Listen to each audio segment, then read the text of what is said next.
Hi team, this is your Pawan. ఒకసారి అందరూ కూడా లైక్ చేయండి. మోస్ట్ ఆఫ్ ది పీపుల్ లైవ్లో జరగట్లేదని చెప్పేసి యూట్యూబ్లో అవి కామెంట్స్ చేయడం జరుగుతుంది. సో లైవ్లో కన్ఫర్మేషన్ కానీ లైవ్ ఇన్ఫర్మేషన్ కానీ ఇస్తున్నాం మనం ఆల్రెడీ. ఈ నెంబర్స్ కాంటాక్ట్ అవ్వండి. ఈ నెంబర్స్ కాంటాక్ట్ అయితే మీరు ఆటోమేటిక్గా ఒక వాట్సాప్ గ్రూప్లో యాడ్ అవుతారు. దాంట్లో లైవ్ లింక్ వస్తూ ఉంటుంది. దాంట్లో మనం క్లియర్గా చెప్పుకుందాం. అండ్ అగైన్ మనం ఈ వీడియోలో ఏం చేద్దాం అనుకుంటున్నాం అంటే లైక్ లో ప్రీమియం ఎంట్రీస్ ఎలాగా, బీటీఎస్టీలు ఎలా తీసుకోవాలి, బీటీఎస్టీలు అంటే ఏంటి, లో ప్రీమియమ్స్ అంటే ఏంటి అన్న పాయింట్ ఆఫ్ వ్యూలో డిస్కస్ చేసుకుందాం. ఇవి ఏంటంటే యాక్చువల్లీ మనం మొన్న ఎలక్షన్ రిజల్ట్స్ రోజు మనం ట్రేడ్ చేసి ఈ కాన్సెప్ట్ యూస్ చేసి నియర్లీ 4 lakh బుక్ చేయాల్సిన దగ్గర 1.5 lakh బుక్ చేసాం. సో ఆ పాయింట్ ఆఫ్ వ్యూలో ఎక్కడ మనం మిస్టేక్ చేసాం, ఎక్కడ ఏం మిస్టేక్లు చేసాం, ప్రీమియం సెలక్షన్లో ఏమన్నా మిస్టేక్ చేసామా, స్టాక్ సెలక్షన్లో ఏమన్నా మిస్టేక్ చేసామా అన్న పాయింట్ ఆఫ్ వ్యూలో నేను మోడిఫై చేసుకున్నాను. ఆ మోడిఫై చేసిన తగ్గట్టు ఈ పీడిఎఫ్ కూడా డిజైన్ చేయబడింది. ఈ పీడిఎఫ్ కావాలన్నా సరే ఈ నెంబర్స్ కాంటాక్ట్ అవ్వండి. అండ్ డెఫినెట్లీ కూడా వీడియోని కూడా లైక్ చేయండి. ఇప్పుడు ఫస్ట్ థింగ్, ప్రతిదీ కూడా ఒక ఇన్ఫర్మేషన్ పర్పస్లోనే చూడండి తప్పితే దీన్నే మనం బ్లైండ్గా ఫాలో అయిపోదాం. పవన్ బ్రోకి ఆల్రెడీ ప్రాఫిట్ వచ్చింది కదా దీంట్లోనే మనం కూడా అదే ఫాలో అయిపోదాం అంటే కుదరదు. మీరు అట్లీస్ట్ ప్రాక్టీస్ చేయాలి 1 month అన్నా. దాని తర్వాత మీరు రియాలిటీ ఆఫ్ ట్రేడింగ్లో చేయాలి, కానీ డెమోలో చేయకుండా డైరెక్ట్గా ఎవరు చెప్పింది చేసేయడం అన్నది కరెక్ట్ కాదు. డెమోలో ప్రాక్టీస్ చేయండి. రీసెంట్గా మనకు బడ్జెట్ డే వస్తుంది. బడ్జెట్ డేలోనే కాదు, ఐఎంపీ డేస్లో ఏదైనా పెద్ద పెద్ద ఈవెంట్లు కానీ పెద్ద పెద్ద రిజల్ట్స్ కానీ స్టాక్స్ సంబంధించిన కానీ ఇండెక్స్కి సంబంధించి కానీ ఏదైనా లైక్ కరోనా లేకపోతే ఇలాంటి బిగ్ డిజాస్టర్స్ కానీ ఏమైనా వచ్చినాయి అనుకోండి, ఆ టైంలో మనం మైండ్ సెట్ మార్కెట్తో ఎలా ఉండాలన్నది మనం దీని ద్వారా తెలుస్తుంది, ఎలా ట్రేడింగ్ చేయాలని చెప్పేసి అన్న పాయింట్ ఆఫ్ వ్యూస్ గురించి. ఇంకా మనం లేట్ చేయకుండా వీడియో స్టార్ట్ చేద్దాం. దానికంటే ముందు ఈ బడ్జెట్ డేలో డిస్కస్ చేసే టాపిక్స్ ఏమున్నాయంటే like railway sector, infra, defence, agriculture, వీటి గురించి ఎక్కువగా డిస్కస్ చేస్తారని వినపడుతుంది. అండ్ ఆ స్టాక్స్ కూడా మీరు ఫైండ్ చేసుకోండి, తక్కువ ప్రైజెస్లో ఉన్నాయి లేకపోతే డిప్స్లో ఉన్నాయో మీరు చూస్ చేసుకోండి. దాని గురించి సెషన్ కావాలనుకుంటే మాత్రం సండే ఈవినింగ్ మన సెషన్ జరుగుతుంది. వాటి కోసం కూడా ఇదే నెంబర్స్ కాంటాక్ట్ అవ్వండి, మనం గ్రూప్లో యాడ్ చేస్తాం. సో ఇంకోటి ఏంటంటే ట్యాక్స్ సంబంధించి చాలామంది 30% ట్యాక్స్, మొబైల్కి 18% ట్యాక్స్ సంథింగ్ వినపడుతున్నాయి. ఇవన్నీ కూడా ఒక రూమర్స్ అనే భావించవచ్చు. మనం ఆ రూమర్స్ని బేస్ చేసుకుని వెళ్ళిపోకుండా 23న మన క్లారిటీగా బడ్జెట్ డేలో చెప్తారు. అప్పుడు మనం ఇంకో వీడియో చేసుకుని దాని గురించి క్లియర్ చేద్దాం. బట్ ఈ వీడియోని మీరు ఏ పాయింట్ ఆఫ్ వ్యూలో చూస్తారంటే ఇవి 2 కాన్సెప్ట్లు. ఒకటే బీటీఎస్టీ, ఇంకోటి ఏంటి లో ప్రీమియం ఎంట్రీస్. ఈ లో ప్రీమియం ఎంట్రీస్ని జీరో టు హీరో అని కూడా అంటారు. మొత్తం వీడియో అంతా చూడండి, మీకు అర్థమవుతుంది. ఇంకా లేట్ చేయకుండా స్టార్ట్ చేద్దాం. బిఫోర్ దట్ మీకు చెప్పాల్సింది ఏంటంటే డిస్క్లైమర్, నేను నా పాయింట్ ఆఫ్ వ్యూ నా వేలో చెప్పడానికి ట్రై చేస్తున్నానంటే దాన్ని మీరు 100% ఇది వర్కౌట్ అవుతుంది ఏదైనా పాయింట్ ఆఫ్ వ్యూ అంటేనే యూజ్ చేయండి తప్పితే ఆ కాన్సెప్ట్ని ఎక్స్ప్లెయిన్ చేయడానికే నేను ట్రై చేస్తున్నాను. దాన్నే బేస్ చేసుకుని వెళ్ళిపోమని కాదు. నా పాయింట్ ఆఫ్ వ్యూ, నా ట్రేడింగ్ స్టైల్ ఐఎంపీ డేస్లో ఎలా ఉంటుంది, బడ్జెట్ డే కానీ ఎలక్షన్ రిజల్ట్స్ కానీ కైండ్ ఆఫ్ టైంలో ఎలా ఉంటుంది అన్న పాయింట్ ఆఫ్ వ్యూలో మాత్రమే నేను చెప్తాను. దాన్ని బేస్ చేసుకోండి, ఆ థీమ్ని అర్థం చేసుకోండి, మీకు యూజ్ అయిన పాయింట్ ఆఫ్ వ్యూలో యూజ్ చేసుకోండి. ఇప్పుడు ఏదన్నా కానీ టుమారో ఐఎంపీ డే ఉందనుకోండి, లైక్ చెప్పాను కదా మనకి 23 బడ్జెట్ డే వస్తుంది, అలాంటిది కానీ లేకపోతే ఎలక్షన్స్ రిజల్ట్స్ కానీ బిగ్ న్యూసెస్ కానీ క్రాష్లు కానీ కరోనా సంథింగ్ ఇలాంటి పెద్దవి ఉంటాయి కదా. సో అలాంటి ఐఎంపీ డేస్లో మనం టుమారో మార్కెట్ డౌన్ సైడ్ ఉంటుంది లేకపోతే అప్ సైడ్ ఉంటుందని ముందుగానే అర్థమైంది అనుకోండి, అప్పుడు మనం బీటీఎస్టీ యూజ్ చేస్తాం. డైలీ కాదు, ఎవ్రీడే కూడా కాదు. ఓకేనా? బీటీఎస్టీ అంటే ఏంటంటే బై టుడే సెల్ టుమారో. అంటే ఏదైనా స్టాక్ ఈరోజు ఫర్ ఎగ్జాంపుల్గా చెప్తున్నాను నేను, ఎగ్జాంపుల్గానే హెచ్డిఎఫ్సిలో మనకి రిజల్ట్స్ ఉన్నాయి, అది పాజిటివ్గా వచ్చినాయి అని నీకు తెలుసు, market tomorrow gap up open అవుతుందని కూడా తెలుసు. అప్పుడు మీరు ఏం చేస్తారంటే ఆ స్టాక్ని బై చేసి వదిలేస్తే టుమారో మార్నింగ్కి ఎగ్జిట్ అవ్వడానికి ట్రై చేస్తారనమాట. అప్పుడు ఆ మధ్యన ఉన్న గ్యాప్ అప్ ఏదైతే ఓపెన్ అవుతుందో ఆ గ్యాప్ అప్నే మీరు ప్రాఫిట్గా తీసుకోవచ్చు, లేకపోతే ఆ గ్యాప్ డౌన్నే మీరు ప్రాఫిట్గా తీసుకోవచ్చు. మీరు అనుకున్న సైడ్ కాకుండా ఆపోజిట్గా ఓపెన్ అయినా అప్ సైడ్ అయినా డౌన్ అయినా మీకు లాసెస్ వచ్చే అవకాశం ఉంది. మీరు అనుకున్న సైడే ఓపెన్ అవ్వాలి, మీరు అనుకున్న సైడే మార్కెట్ మూవ్మెంట్ అయితేనే ప్రాఫిటబుల్గా ఉంటారు. దీనికి సంబంధించి ఇది ఎలా చేయాలి, దీని రూల్స్ ఏంటి అన్న పాయింట్ ఆఫ్ వ్యూ ఇది మాట్లాడుకోవడానికి ట్రై చేద్దాం. ఐఎంపీ రూల్స్, అలా రూల్స్ ఏంటి, దీనికి ఏమేమి కావాలి, మనం చూడడానికి ఏమేమి ఉంటే బెటర్ అన్న పాయింట్ ఆఫ్ వ్యూలోకి వస్తే ఆఫ్టర్నూన్ 2:30, 3:15 ఇన్ బిట్వీన్లో ఈ ట్రేడ్ తీసుకోవాలి. అది స్టాక్ అయినా ఇండెక్స్ అయినా మినిమం 10 రూపీస్ ప్లస్ ఉండాలి. 10 రూపీస్ ప్లస్ ఉండాలంటే 10 రూపీస్ ప్లస్ అనుకోకండి, మినిమం 40, 50, 60 ఆ రేంజ్లో ఉంటే మనకు మూమెంట్ బాగా వచ్చే అవకాశం ఉందన్నమాట. ఆ ప్రీమియమ్స్ అంటే మీకు ఆల్రెడీ కూడా తెలిసింది కదా, ఇది ప్రీమియమ్స్, వీటిని ప్రీమియమ్స్ అంటారు. ఓకేనా. సో ఆప్షన్ చేయంలో లేకపోతే డైరెక్ట్గా స్టాక్లోనే తీసుకోవచ్చు. ఓన్లీ ఐఎంపీ డేస్ ఆల్రెడీ చెప్పాను కదా, ఐఎంపీ డేస్ చాలా ముఖ్యమైన రోజులు మాత్రమే ఈ బీటీఎస్టీ చేయాలి. డైలీ రెగ్యులర్గా నేను రోజు వేసేస్తాను బ్రో అంటే మీకు 100% కూడా వర్కౌట్ అవ్వదు. మూమెంటబుల్ డేస్లోనే ట్రేడ్ కూడా చేయండి. మూమెంటబుల్ డేస్ అంటే మూమెంటబుల్ అంటే ఏంటి అని అడిగితే, మూమెంటబుల్ అంటే ఏం లేదు, లాస్ట్ 3 days మూమెంటబుల్గా ఉందనుకోండి. మూమెంటబుల్ అంటే ఫ్లక్చువేషన్ మీన్స్ అంటే ఒక 500 points 1000 points అలా మూమెంట్ ఇస్తుంది అనుకోండి. ఇప్పుడు కూడా మూమెంట్ ఉంటుంది కాబట్టి మనకు మూమెంట్ ఉంటుంది. అదే లాస్ట్ 2 days 200 points 300 points ఆ రేంజ్లోనే మార్కెట్ సైడ్ వేస్లోనే ఉండిపోయింది అనుకోండి. సైడ్ వేస్లో ఉన్నప్పుడు మనకు గ్యాప్ అప్ ఏమోపెన్ అవుతుంది, ఇంకా డికే అయిపోవడం తప్పితే ఏముండదు అనమాట. అందుకనే మూమెంటబుల్ డేస్ అయ్యి ఉండాలని చెప్పేసి చెప్తున్నాను. ట్రేడ్ తీసుకున్న తర్వాత ఇవన్నీ చూస్ చేసుకుని తర్వాత మార్నింగే ఎగ్జిట్ అయిపోవాలి. హోల్డ్ చేయొచ్చు బేసిక్గా మార్కెట్ డైరెక్షన్ అని చెప్పాను, కానీ స్టాక్ని అయితే హోల్డ్ చేయొచ్చు కానీ ఇండెక్స్లను అయితే హోల్డ్ చేయకూడదు. ఎందుకంటే డికే ఉంటుంది. స్టాక్ని కావాలనుకుంటే హోల్డ్ చేసుకోవచ్చు ఈరోజు మూమెంట్ ఉంటుంది అనుకుంటే. అదే ఇండెక్స్లు అయితే హోల్డ్ చేయకూడదు. ఈ రెండులకి డిఫరెన్స్ అర్థమైందా? ఇండెక్స్లు ఎందుకు హోల్డ్ చేయకూడదు అంటే డికే ఉంటుంది వీటిల్లోని. డికే అయిపోవడం వల్ల ఈ స్టాక్ ఇప్పుడు దీని ప్రైస్ ఎంత ఉంది, ఎల్టీపీ 223 ఉన్నది. ఈ 23 అన్నది డికే అయిపోతే స్లోగా 0 అయిపోతుంది. అందువలన ఇది మనం యూజ్ చేయమన్నమాట. ఎక్కడ ఇండెక్స్లోని సెన్సిబుల్ని యూజ్ చేసి సపోర్ట్ అండ్ రెసిస్టెన్స్ మనం డ్రా చేసుకుని ఆ లెవెల్స్ని బేస్ చేసుకుని స్టాక్స్లో వెళ్ళడానికి ఇది కూడా బాగా యూజ్ అవుతుంది. డైరెక్ట్ ఇండెక్స్ అయితే డైరెక్ట్ ఎగ్జిట్ అయిపోవడం బెటర్. ఇక్కడ ఏమన్నా పాయింట్ ఆఫ్ వ్యూలో ఉన్నా సరే ఇదైతే స్టాక్ అయితే న్యూస్ అని చెప్తున్నా బ్రో, లేకపోతే ఓపెన్ ఇంట్రెస్ట్ బట్టి మనం బేస్ చేసుకోవచ్చు అని చెప్పేసి చెప్తాం. ఓపెన్ ఇంట్రెస్ట్ గురించి నేను ఆల్రెడీ వీడియో చేశాను, మన యూట్యూబ్లో ఉంటుంది, అది కూడా చూడండి. ఓకేనా. మరి ఇండెక్స్ని ఎలా చేయాలి? స్టాక్ అయితే మనకు అర్థమైంది. ఇండెక్స్ని ఎలా చేయాలంటే ఇండెక్స్ని సెలెక్ట్ చేసుకోవడానికి థీమ్స్ ఉంటాయి బ్రో. థీమ్స్ ఎలా అంటే మనకి ఇక్కడ చూడండి, ఇక్కడ మనకి మినిమం ఓఏ ఉండాలి. ఓఏ మీన్స్ అంటే ప్రీమియం ఓఏ వేరే, ఇండెక్స్ ఓఏ వేరే. ఇది ప్రీమియం ఓఏ చూడండి, ఇక్కడ ఓఏ ఎక్కువ ఉంది. ఓఏ అంటే ఏంటంటే అక్కడ ఆ ఏరియాలో కాంట్రాక్ట్స్ ఎక్కువగా జరుగుతున్నాయి అంటే ఫస్ట్ మూమెంట్ వస్తే ఇదే బాగా మూమెంట్ వచ్చే అవకాశం ఉంది. ఇక్కడ ఉంది, ఇక్కడ ఓఏ ఎక్కువ ఉంది. అలా ఓఏ ఉన్నది చూస్ చేసుకోవాలి, డెల్టా చూస్ చేసుకోవాలి. అలాగే బీటీఎస్టీలు మరీ లోకి వెళ్ళిపోం కాబట్టి ఇక్కడే ఉంటాం, ఇన్ బిట్వీన్లో ఉంటాం, 50 60 70 మధ్యలో ఉంటాం కాబట్టి ఈ ఇన్ బిట్వీన్లో ఏది ఓఏ ఎక్కువ ఉందో అది సెలెక్ట్ చేసుకోవచ్చు. అలా అని చెప్పేసి మనం ఒకే సైడ్ డైరెక్షన్ సైడే ఉండిపోయి మొత్తం ఒక 1 lakh ఉందనుకోండి, 1 lakh కూడా ఇదే ప్రీమియంలో పెట్టేసామనుకోండి, ఒకవేళ డికే అయిపోయింది అనుకోండి, డికే అయిపోతే మొత్తం కూడా పోతుంది. గ్యాప్ అప్ ఓపెన్ అవ్వకుండా గ్యాప్ డౌన్ ఓపెన్ అయింది అనుకోండి, ఇదంతా కూడా డికే అయిపోయి మనకు మనీ లాస్ వచ్చే అవకాశం ఉంది. అప్పుడు మనం ఏదన్నా కాపాడాలి అనుకుంటే అంటే ఇది ఏమన్నా మనకి 30% ఉందనుకోండి, ఇది పడిపోయినా సరే ఇక్కడ మనీ మనం పోగొట్టుకున్నది ఇక్కడ సంపాదించవచ్చు అనమాట. పుట్స్లో కాల్స్లో పోగొట్టుకున్నది పుట్స్లో సంపాదించవచ్చు. అంటే ఇక్కడ మనం 1 lakh పెడదాం అనుకున్నాం అనుకోండి, మొత్తం ఈ ట్రేడ్లో 1 lakh పెడదాం అనుకున్నాం అనుకోండి, దీన్ని 70% అంటే 1 lakhలో 70% అంటే 70,000 ఇక్కడ బై చేసి, పిఈలో ఏమో 30% ఇక్కడ ఓఏ ఎక్కువ ఉందో ఆ ప్రీమియం చూసుకుని, లేకపోతే రేంజ్ అదే ప్రైస్ దగ్గర ఉన్నది చూస్ చేసుకుని ఇక్కడ 30% బై చేసామనుకోండి, ఒకవేళ కిందకు ఓపెన్ అయిపోయినా సరే ఇక్కడ డబ్బులు సంపాదించి మనకి కవర్ చేస్తుంది. అదే మీరు అనుకున్న డైరెక్షన్లో ఓపెన్ అయింది అనుకోండి, ఇదే మొత్తం ఎక్కువ మనీ తెస్తుంది అనమాట. సో అలా మనల్ని కాపాడడానికి ఒక కవచం కింద పుట్స్ని వాడచ్చు. మనం ఏదైతే డైరెక్షన్ అనుకుంటున్నామో ఆ పక్కన 70%, మనం ఏదైతే అనుకుంటలేదో ఆ ఆపోజిట్ సైడ్ 30%. అదే పుట్ సైడ్ అనుకుంటున్నారు అనుకోండి, ఈ పక్కన 70%, ఇక్కడ 30%. మ్యాక్సిమం ఇది అందరికి కూడా అర్థమైంది అనుకుంటున్నాను. ఈ థీమ్ యూజ్ చేస్తే మన లాసెస్ తగ్గుతాయి. అలా కాదు ఇలా కాదు మొత్తం సైడ్ వేసి ఉండిపోయి అలా గ్యాప్ అప్ అవ్వలేదు, గ్యాప్ డౌన్ అవ్వలేదు, మార్కెట్ ఎక్కడైతే క్లోజ్ అయిందో అక్కడే ఓపెన్ అయింది అనుకోండి, మీరు రెండాటిలో కూడా డికే అయ్యి ఇండెక్స్లో లాస్ అయ్యే అవకాశం ఉంది. దానికే నేను అంటున్నాను మూమెంటబుల్ పక్కా ఉండాలని. ఎందుకంటున్నాను అంటే దానికే. ఓకేనా. ఇలా మనం బీటీఎస్టీలు ప్లేస్ చేయొచ్చు, ఇలా బీటీఎస్టీలో మనం ఆర్డర్స్ని ప్లేస్ చేసుకోవచ్చు స్టాక్స్లో కూడా అండ్ అదేవిధంగా ఇండెక్స్లో కూడా. నెక్స్ట్ లో ప్రీమియం ఇంట్రెస్ట్ గురించి మాట్లాడుకున్నాం. దీని గురించి అందరికి కూడా అర్థమైంది అనుకుంటున్నాను. అర్థం కాకపోతే మీరు మన స్క్రీన్ మీద నెంబర్స్ కనబడుతున్నాయి కదా, దానికి మెసేజ్ చేయండి. మెసేజ్ చేస్తే మనం సండే ఈవినింగ్ కూడా ఒక సెషన్ ఉన్నది, అది స్టాక్ సెషన్ కూడా. దాంట్లో మనం ఈచ్ అండ్ ఎవ్రీథింగ్ కూడా ఫ్రీగానే డిస్కస్ చేసుకుందాం. డిస్కషన్ నేను చెప్తానన్న పాయింట్ ఆఫ్ వ్యూ కాదు కానీ అందరూ కూడా డిస్కస్ చేసుకుందాం. ఓకేనా. నెక్స్ట్ బీటీఎస్టీ అయిపోయింది. లో ప్రీమియం ఇంట్రెస్ట్ నా పర్సనల్ చెప్పాలంటే బీటీఎస్టీ నేను ప్లేస్ చేయట్లేదు. నాకు ఎందుకో కానీ గ్యాప్ అప్ ఓపెన్ అవుదా అన్న పాయింట్ ఆఫ్ వ్యూలో నాకు అనిపించింది కాబట్టి నేను బీటీఎస్టీ ప్లేస్ చేయలే. ఓకేనా. ఐఎంపీ డేస్లో చేసుకోవడానికి యూజ్ అవుతుంది అన్న పాయింట్ ఆఫ్ వ్యూలో బీటీఎస్టీ చెప్పాను. లో ప్రీమియం ఇంట్రెస్ట్ దీన్ని ఒక పాయింట్ ఆఫ్ వ్యూలో మీకు తంబ్లైన్లో ఉన్నట్టు 0 to 0 కూడా అనుకోవచ్చు. బట్ చాలా కన్ఫర్మేషన్లు కానీ ఇవన్నీ కూడా ఉంటాయి.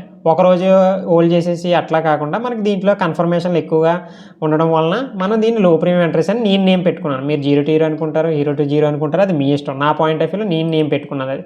ఓకేనా. ఇప్పుడు 0 to 0 అంటే ఏంటి? 0 to 0 అంటే ఏంటంటే మీరు చాలామంది గమనించే ఉంటారు, 1 రూపీ ప్రీమియంలో లేకపోతే 2 rupees ప్రీమియంలో, ఆ ప్రీమియంలో చాలామంది 1 రూపీ నుంచి 100 రూపీస్కి, 2 rupees నుంచి 100 రూపీస్కి, రూపీస్ది 200 రూపీస్కి వెళ్ళడం చాలామంది చూసి ఉంటారు. చూసిన వాళ్ళు కూడా నాకు తెలిసి ఉంటుంది. చూడని వాళ్ళు ఉంటే ఆటోమేటిక్గా జరుగుతూ ఉంటుంది మార్కెట్లో. సెన్సెక్స్లో మనం ఎక్కువగా చూస్తాం ఈ పాయింట్ ఆఫ్ వ్యూలో. సో అలాంటిటప్పుడు మనం ఎలా వెళ్ళాలి, మనం ఎలా మేనేజ్ చేసుకోవాలి అన్న పాయింట్ ఆఫ్ వ్యూలో. లో ప్రీమియమ్స్ ఒక మంత్లో ఎన్నిసార్లు వర్కౌట్ అవుతుంది అంటే మహా అయితే 5 టైమ్స్ వర్కౌట్ అవుతుంది అంతే. మిగతా టైమ్స్ అన్నీ కూడా పోతాయి. అది కూడా దీనికి కూడా ఏం కావాలంటే మూమెంటే కావాలి. మూమెంట్ ఉంటేనే, అందుకని ఐఎంపీ డేస్లోనే చేసే స్ట్రాటజీ అని చెప్పేసి చెప్తున్నాను నేను పదే. ఓకేనా. సో ఇప్పుడు లో ప్రీమియం ఎంట్రీస్ని ఎలా సెలెక్ట్ చేసుకోవాలి? Select any one of the expiry index లో premium entries. Select one of the any expiry index, లేకపోతే దానికి ప్రీమియంగా వచ్చే ఇండెక్స్. ఇప్పుడు ఈరోజు ఫ్రైడే అనుకోండి, మండే మార్కెట్ ఓపెన్ అవ్వబోతుంది. మండే ఏంటి? ఎక్స్పైరీ మిడ్ క్యాప్, తర్వాత ఏంటి? Fin Nifty. So Fin Nifty కానీ మిడ్ క్యాప్ తీసుకోవడం అంత మంచిది కాదు, ఎందుకంటే డికే ఎక్కువ ఉంటుంది. ఇప్పుడు దాని నెక్స్ట్ అదే ఏంటి? Fin Nifty. అంటే మీరు ఎప్పుడు కూడా ముందుగా అన్న పాయింట్ ఆఫ్ వ్యూలో తీసుకుంటే బెటర్ అనమాట. ఇప్పుడు ఈరోజే అంటే మనం మార్కెట్ ఓపెన్ అయిన తర్వాత లో ప్రీమియమ్స్ తీసుకుంటాం కాబట్టి ఇది బీటీఎస్టీ కాదు కాబట్టి మనం ఏంటి మిడ్ క్యాప్లో చేయొచ్చు, ఫిన్ నిఫ్టీలో కూడా చేయొచ్చు. ఆ విధంగా మనం ఎనీ ప్రీమియంని లో ప్రీమియమ్స్ ఏదైనా దొరికితే అది ఏదైనా చేయొచ్చు. నిఫ్టీలో దొరికింది అనుకో నిఫ్టీ కూడా చేయొచ్చు. ఓకేనా. అట్లా లో ప్రీమియమ్స్ దొరకాలంటే first thing remember price should be range between 2 rupees to 5 rupees. లో ప్రీమియమ్స్ అంటే ఇద్దే కదా మరి. లో ప్రీమియమ్స్ అంటే ఏంటంటే in between 2 rupees to 5 rupees. 5 rupees అనే కదా, 10 రూపీస్ అండర్లో. అంటే మీకు చాలామంది అంటుంటారు 2 రూపీస్ 5 రూపీస్లో డికే ఎక్కువ ఉంటుంది కదా బ్రో. డికే కాకుండా 10 రూపీస్లోది కూడా తీసుకుని మనం ఇక్కడ ఎక్కువ క్వాంటిటీ కొంటాం. ఇక్కడ ఒక 10 లాట్స్ కొంటుంటే అక్కడ 5 కొందాం, కానీ దాంట్లో ప్రాఫిట్ బాగా వస్తుంది కదా అనుకుంటే చాలామందికి ఆ పాయింట్ ఆఫ్ వ్యూ కూడా ఉంటుంది. 10 రూపీస్ 15 రూపీస్ కూడా తీసుకోవచ్చు, అది మీ పాయింట్ ఆఫ్ వ్యూ. ఓకేనా. అలా కూడా తీసుకోవచ్చు. బట్ ఏంటంటే క్వాంటిటీ తగ్గిస్తాం అంతే. ఇక్కడేమో క్వాంటిటీ ఎక్కువ ఉంటుంది, అక్కడ క్వాంటిటీ తక్కువ ఉంటుంది. బట్ రిటర్న్స్ అన్నది ఒకటే ఉంటుంది, డికే తక్కువ ఉంటుంది. అట్లా choose LTP trader price. And next when you select the premium must should be the minimum delta is required. Delta అంటే ఏంటో తెలుసుకోండి ముందు. డెల్టా ఆప్షన్ చేయని వీడియో ఉంటుంది కదా మన దాంట్లో, అది చూడండి. లేకపోతే ఇక్కడ సింపుల్గా చెప్తున్నాను నేను. డెల్టా అంటే ఏమి లేదు. ఇక్కడ 53 ఉందా అంటే ఈ ప్రీమియం 24,500 మీకు ఇండెక్స్ ఒక 100 పాయింట్లు మూవ్మెంట్ ఇస్తే ఈ ప్రీమియం 53 పాయింట్స్ మూవ్మెంట్ ఇస్తుంది. అంటే ఫర్ ఎగ్జాంపుల్గా ఇలా 100 పాయింట్లు ఇది మూవ్మెంట్ ఇచ్చింది అనుకోండి, ప్రీమియం వచ్చేసి పైకి వెళ్ళేది 50 పాయింట్స్ ఇస్తుంది. అదే అనమాట డెల్టా అంటే. డెల్టా మినిమం ఉండాలి. డెల్టా మినిమం లేకపోతే మూవ్మెంట్ ఎందుకు ఇస్తుంది మరి? మినిమం అంటే ఎంత? మినిమం అంటే ఎంత అంటే 0.2 ఉంది కదా, 0.21 ఉండాలి. 0.1 ఉన్న ప్రీమియంలు మీరు తీసుకోకండి. 0.2 అన్న మినిమం ఉండాలి. 0.2 ఉంటే మూమెంటబుల్ ఉండే అవకాశం ఉంది. ఇక్కడ 0.2 ఉంది చూడండి, ఇవన్నీ కూడా 0.2 ఉన్నాయి. బట్ ప్రైజెస్ అన్నీ కూడా ఇలా ఉన్నాయి. బట్ వీటిలన్నిటిలో కూడా ఏది ఎక్కువ మూమెంట్ వస్తుంది అంటే వీటిలన్నిటికంటే కూడా ఈ 420. ఇందుకు ఇక్కడ ఓఏ కూడా ఎక్కువ ఉంది, కాంట్రాక్ట్స్ కూడా ఉంది. అంటే మనం డెల్టా చూసుకోవాలి, కాంట్రాక్ట్ చూసుకోవాలి. ఓఏ అంటే ఇక్కడ కనపడుతుంది కదా, రెడ్గా కనపడుతుంది మీకు, ఇక్కడ రెడ్గా అంటే ఆ ప్రీమియంలో ఎక్కువ మంది బై కానీ సెల్ కానీ కాంట్రాక్ట్స్ కానీ జరుగుతున్నాయని అర్థం అనమాట. ఓకేనా. అలా మినిమం డెల్టా ఉండాలి. Without delta no movement. Delta లేకుండా 0 ఉంది.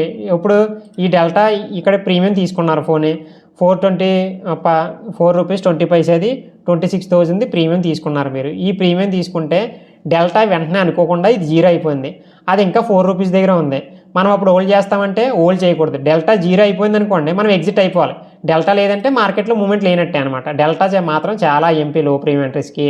Next open interest represents the number of the contracts. అదే కదా ఇందాక చెప్పాను కదా, ఆల్రెడీ ఇది కూడా చెప్పాను. ఓపెన్ ఇంట్రెస్ట్ అంటే ఇవే కాంట్రాక్ట్స్ అనమాట. ఓకేనా. And select high open interest helps to expect good move.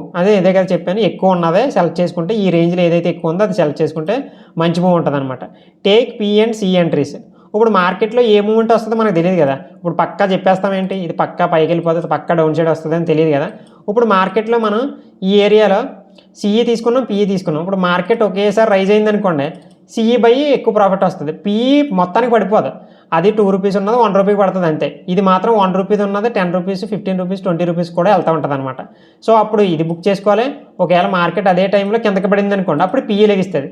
ఇక్కడేమో కాల్ బుక్ చేస్తాం, ఇక్కడేమో పుట్టిది బుక్ చేస్తాం. కిందకు వచ్చినప్పుడు పిఈ బై లెగిస్తాయి. అలాగే మనం బోత్ సైడ్స్ కూడా బుక్ చేసుకోవడానికి 2 సైడ్లో ఉండాలి. ఒక సైడే ఎప్పుడు కూడా ఉండకూడదు. ఐఎంపీది బోత్ సైడ్స్ కూడా తీసుకోవాలి. ఇంపార్టెంట్ టర్మ్స్ ఏంటంటే ఈ థీమ్స్లో డెల్టా ఉండాలి, ఓపెన్ ఇంట్రెస్ట్ చూసుకోవాలి. ఓకేనా. డెల్టా ఓపెన్ ఇంట్రెస్ట్ అంటే ఏంటంటే దాన్ని చెప్పాను కదా, డెల్టా ఇవి, ఓపెన్ ఇంట్రెస్ట్ ఇవి. ఓకే. సో అట్లా నెక్స్ట్ థింగ్ వచ్చేద్దాం, హౌ టు ఎగ్జిట్. ఇప్పుడు ఎలా సెలెక్ట్ చేసుకోవాలి, ఏ ప్రీమియం ఎలా సెలెక్ట్ చేసుకోవాలో పవన్ బ్రో క్లియర్గా చెప్పాడు. మరి ఎలా ఎగ్జిట్ అవ్వాలో తెలియాలి కదా మరి. If delta become 0 and the same time open interest is low, then don't hold the trade, exit అయిపోవాలి. డెల్టా 0 అయిపోతే ఆల్రెడీ చెప్పాను మీకు. సో ఎగ్జిట్ అవ్వాలి. డెల్టా 0 అయితే ట్రేడ్ హోల్డ్ చేయొద్దు, ఎందుకంటే అది చనిపోయిన ప్రీమియం, అది అయిపోయింది, దాని కెపాసిటీ 0 అవగానే అది ఇంకా మూమెంట్ ఇవ్వదు, అది పక్కా 0 అయిపోతుంది. సో అట్లా ఓకేనా. సినారియో 1 ఇది మెయిన్ థింగ్. ఎగ్జిట్ డెల్టా మాత్రం బాగా గుర్తెట్టుకోండి. డెల్టా అదేవిధంగా ఓపెన్ ఇంట్రెస్ట్ని బాగా గుర్తెట్టుకోండి. అండ్ సినారియో 1, సినారియో 1లో ఏం చేయొచ్చు మనం, మీ మనీ మీకు వచ్చాక ఇప్పుడు 50,000 వచ్చింది అనుకోండి, మీకు 50,000తో ఇన్వెస్ట్ చేశారనుకోండి ఆ ప్రీమియమ్స్లో, ఓకేనా. ఆ 50,000 డబల్ అవగానే అంటే ఆ 50,000 1 lakh అవగానే అంటే 50,000 రాగానే మొత్తం ఎగ్జిట్ అయిపోయి మిగతా 50,000తో అంటే ప్రాఫిట్ వచ్చిన 50,000తో మనం మార్కెట్లోకి వెళ్ళామనుకోండి, మనం ఇంకా లాస్ ఉండదు కదా. అంటే మన 50,000 మనం తీసేసుకున్నాం, వచ్చిన ప్రాఫిట్తో వెళ్తాం అనమాట. అంటే ఇప్పుడు 1 రూపీని ఓ 50,000తో బై చేసాం అనుకోండి, ఫర్ ఎగ్జాంపుల్ చెప్తున్నాను. 1 రూపీ తీసుకోకూడదు, 2 రూపీస్ మినిమం ఉండాలి. ఇప్పుడు 1 రూపీ 2 రూపీస్కి వెళ్ళగానే 50,000 ఎంత అవుతుంది, 1 lakh అవుతుంది. అర్థమైందా ఆ పాయింట్ ఆఫ్ వ్యూలో. సో అలాగే మనం ఎగ్జిట్ అయిపోయి సేఫ్ గేమ్ ఆడచ్చు. లేదు బ్రో మనం ట్రయల్ చేద్దాం, మళ్ళీ అది మూమెంట్ వచ్చిన ప్రీమియం కదా, మూమెంట్ వచ్చిన ప్రీమియం కాబట్టి అదే అలా వెళ్ళిపోతూ ఉంటే మనకి లాస్ అవుతాం కదా, ఎగ్జిట్ అయిపోతే మళ్ళీ సెల్ చేసుకోవడానికి టైం పడుతుంది నాకు అనుకుంటే మాత్రం ట్రయల్ చేసుకోండి. 2 రూపీస్ 5 రూపీస్కి వెళ్ళినప్పుడు 3 రూపీస్కి వెళ్ళండి, 5 రూపీస్ 10 రూపీస్కి వెళ్ళినప్పుడు 8 రూపీస్కి వెళ్ళండి. దాని మూమెంట్ ప్రకారం మీకు ఆపర్చునిటీ ఇస్తుంది. ఎప్పుడు కూడా మీకు సిఈపిఈ 5 minutes మాత్రమే ఛాన్స్ ఇస్తుంది. అంటే ఒక ప్రీమియం రైజ్ అయి పడడానికి మీకు మహా అయితే ఇప్పుడు ఈ 4 రూపీస్ ఉన్నది ఒక్కసారిగా 100కి వెళ్ళి 2 minutesలో మళ్ళీ 0 పడిపోద్ది. ఆ రైజ్ అయినప్పుడే మనం బుక్ చేసేయాలన్నమాట. ఎప్పుడు కూడా అక్కడే ఉండిపోద్ది, అక్కడి నుంచి కిందకి రాదు, పైనే ఉండిపోద్ది అనుకుంటే మీరు 100% కూడా తప్పే చేస్తున్నారు. 100% కూడా మూమెంట్ రాగానే ఎంత అయితే అంత బుక్ చేసేసుకోవాలి, లేకపోతే ట్రైలింగ్ అన్న చేసుకోవాలి. రిస్క్ మేనేజ్మెంట్ ఫర్ ఎగ్జాంపుల్ నేను ఇక్కడ చెప్పాను చూడండి, ప్రీమియం ప్రైస్ 1 రూపీ ఉందనుకోండి, క్వాంటిటీ 1000 వేసామనుకోండి మనం. ఇప్పుడు 1 రూపీది మూమెంట్ బాగా వచ్చి మార్కెట్లో 1 రూపీది 100 రూపీస్కి వెళ్ళిపోయింది అనుకోండి, అది ఎంత అవుతుంది, 1 lakh అవుతుంది. మనం ప్రాఫిట్ మ్యాక్సిమం 1 రూపీ అవుతుంది. అదే 50 వెళ్తే 50,000 అవుతుంది. అదే ఇది ఇక్కడ 10కి వెళ్తే 10,000 అవుతుంది. అలాగా ప్రాఫిట్ 1 lakh, రిస్క్ ఎంత 1,000. మీరు పెట్టిందే మీ రిస్క్, అందుకని తక్కువ పెట్టుకుంటే ట్రై చేయండి స్టార్టింగ్లో, మీకు అలాగా ఎవ్రీథింగ్ కూడా అర్థమవుతాయి. అలాగా మీకు ఎన్ని ఇండెక్స్లో లో ప్రీమియమ్స్ దొరికితే ఆ లో ప్రీమియమ్స్లో తీసుకోవచ్చు. అండ్ ఇంకోటి ఏంటంటే మీరు తీసుకున్న ప్రీమియంలు ఎప్పుడు కూడా చార్ట్స్ ఓపెన్ చేసి ఉండాలి. ఏ చార్ట్స్, ఇక్కడ ఈ ప్రీమియం తీసుకున్నారనుకో మీరు, ఈ ప్రీమియం యొక్క చార్ట్ మీకు స్క్రీన్ మీద ఉండాలి, అట్లీస్ట్ టేబుల్. ఎందుకంటే మూమెంట్ రాగానే బుక్ చేయడానికి కాల్స్ అన్ని దిక్కున పుట్స్ అన్ని దిక్కున పెట్టుకోవడానికి ట్రై చేస్తే మీకు మార్కెట్లో ఎక్కువగా విన్ అయ్యే అవకాశం ఉందన్నమాట. అర్థమైందా. And regular entries 3 minutes candle entry break అయిన తర్వాత ఈరోజు మూమెంట్ ఉంటుంది కదా బ్రో అన్న పాయింట్ ఆఫ్ వ్యూలో ఎవరికైనా ఉంటే మాత్రం డైరెక్ట్గా 3 minutes క్యాండిల్ బ్రేక్ అయిన తర్వాత మనం హోల్డ్ చేసుకుంటే డైరెక్షన్ బట్టి ఉంచుకోవచ్చు. ఇప్పుడు ఐఎంపీ డేస్లోనే, ఓకేనా, మొత్తం డే అంతా. ఓకేనా, అర్థమైంది అందరికి కూడా. ఈ పీడిఎఫ్ కావాలనుకుంటే మాత్రం మన నెంబర్లకి కాంటాక్ట్ అవ్వండి, నేను డెఫినెట్లీ కూడా పీడిఎఫ్ సెండ్ చేస్తాను. ఓకేనా. అలాగే బడ్జెట్ డేలో కూడా మనకి సంథింగ్ ఏదన్నా మనకి లైవ్లో కూడా డౌట్లు వస్తాయి బ్రో, మాకు లైవ్లో చిన్న డౌట్లు క్లియర్ చేయగలవు అనుకుంటే మాత్రం మన నెంబర్స్ కాంటాక్ట్ అవ్వండి. లైవ్లో కూడా డౌట్లు క్లియర్ చేయడానికి ట్రై చేద్దాం. ఓకేనా. ఇవన్నీ కూడా అర్థమైంది అనుకుంటున్నాను. అండ్ లో ప్రీమియమ్స్ కూడా అర్థమైంది అనుకుంటున్నాను. ఇదే మళ్ళీ అర్థం కాకపోతే రిపీటెడ్గా చూడండి, ఇంకేమైనా డౌట్స్ వస్తే మన నెంబర్ కాంటాక్ట్ అవ్వండి. సో ఇది 100% కూడా నా పర్సనల్ పాయింట్ ఆఫ్ ఇది, మీరు కూడా ఒకసారి చెక్ చేసుకోండి. ఏది బాగా అనిపిస్తే అది ప్రిపేర్ అవ్వండి. లేదా మనకి ఇంకేమైనా డౌట్స్ ఉంటే చెప్పాను కదా ఆల్రెడీ, మన నెంబర్ కాంటాక్ట్ అవ్వండి. మ్యాక్సిమం వీడియో అంతా అర్థమైంది అనుకుంటున్నాను నేను. దీంట్లో మీరు ఎక్కువగా గుర్తుపెట్టుకోవాల్సింది ఏంటంటే open interest OI and delta, ఈ రెండు కూడా కీ రోల్స్ ప్లే చేస్తాయి. ఎప్పుడు ఎంట్రీ తీసుకోవాలి, ఎప్పుడు ఎగ్జిట్ అవ్వాలని నేను క్లియర్గా చెప్పాను, ఒకసారి మళ్ళీ చూడండి. లేదు బ్రో ఇంకా మాకు డౌట్లు ఉన్నాయి అన్న పాయింట్ ఆఫ్ వ్యూ ఉందనుకోండి, మీకు ప్రీవియస్గా వీడియోస్ పెట్టాం, ఓఏ గురించి ఒక వీడియో పెట్టాం, లేకపోతే ఎస్ఎంఎంఏ గురించి ఒక వీడియో పెట్టాం, ఇవన్నీ కూడా చూస్తే మీకు ఎక్స్ట్రా కన్ఫర్మేషన్ అర్థమైపోతాయి. లేదు మాకు ఇంకా డౌట్గా ఉందంటే లైవ్ కూడా జరుగుతుంది, లైవ్లో డౌట్స్ తెలుసుకుందాం, ఆ డేలో కూడా బడ్జెట్ డేలో కూడా అనుకుంటే మాత్రం మీకు స్క్రీన్ మీద నెంబర్స్ కనపడుతున్నాయి కదా, వాటిని కాంటాక్ట్ అవ్వండి. నేను లైవ్లో కూడా వాటి డౌట్లను క్లియర్ చేయడం కానీ ఎలా చూస్ చేసుకోవాలన్న పాయింట్ ఆఫ్ వ్యూ గుంచుకొని మనం మాట్లాడుకుంటా చేయడానికి ట్రై చేద్దాం. ఓకేనా. ఇంకా వీడియోని అయితే ఎండ్ చేస్తున్నాను. Thank you. అందరూ కూడా లైక్ చేసి కామెంట్ చేసి వెళ్ళండి. Thank you.